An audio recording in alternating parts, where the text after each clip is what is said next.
ಈ Kaatera land lord ಸಿನಿಮಾಗಳು ಇದೇ ಶೋಷಿತ್ರ ಧ್ವನಿ ಆಗೋದಕ್ಕೆ ಅಂತ ಒಂದು ಸಿನಿಮಾ ಬಂದಾಗಿದೆ ಆಲ್ರೆಡಿ. ಸೊ ಜನರಿಗಿರುವಂತಹ ಕುತೂಹಲ ಏನು ಅಂದ್ರೆ ಇದು ಅದೇ ರೀತಿ ವೈಬ್ ಕೊಡುತ್ತಾ ಅಥವಾ ಬೇರೆ ಏನೋ ಒಳ್ಳೆ surprise Kaatera land lord compare ಮಾಡೋಕ್ಕಾಗಲ್ಲ. ಇದು ಒಂದು ವರ್ಗದ ಸಂಘರ್ಷ, ಅಂದ್ರೆ ಎಲ್ಲರ ಸಂಘರ್ಷ ಇದು, ಅಂದ್ರೆ ಪ್ರತಿಯೊಬ್ಬರ ಸಂಘರ್ಷ. ಅಂದ್ರೆ ಇದು ಮನೆಯಲ್ಲೂ ಇರುವಂತ ಸಮಸ್ಯೆ, ಅದು ಊರಲ್ಲೂ ಇರುವಂತ ಸಮಸ್ಯೆ.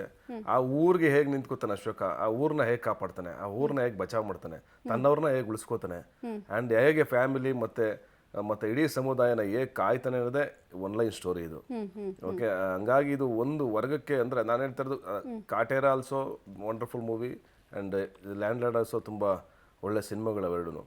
ಬಟ್ ಈ ಕತೆ ಬೇರೆ ತರ ಕತೆ ಅಂದ್ರೆ ಇವಾಗ ಪ್ರಾಬಬ್ಲಿ ಜರ್ನಲಿಸ್ಟ್ಸ್ಗೆ ಏನೋ ಒಂದು ಅವ್ರಿಗೇನೋ ಕಷ್ಟ ಆಯ್ತು ಅಂದ್ರೆ ನೀವೆಲ್ಲ ಜರ್ನಲಿಸ್ಟ್ ಒಟ್ಟಿಗೆ ಸೇರಿ, ಯಾವ್ದು ಜೆಂಡರ್ ಇಲ್ದೆ ರಿಲಿಜನ್ ಇಲ್ದೆ ನೀವೆಲ್ಲ ಸೇರಿ ನೀವೊಂದು ಹೋರಾಟ ಮಾಡ್ತೀರಾ, ಇಲ್ಲ ನಮ್ಗೆ ಇದು ಬೇಕು ಇದು ಬೇಡ ಈ ತರ ನಮಗ್ ಆಗ್ತಾ ಇದೆ ಅಂತ, ಆ ತರ ಅಷ್ಟೇ. ಅದು ಒಂದು ಅಲ್ಲಿ ಒಂದು ವರ್ಕಿಂಗ್ ಕ್ಲಾಸ್ ಇದೆ, ಆ ವರ್ಕಿಂಗ್ ಕ್ಲಾಸ್ಗೆ ಏನೋ ನೋವು ಆಗ್ತಾ ಇದೆ.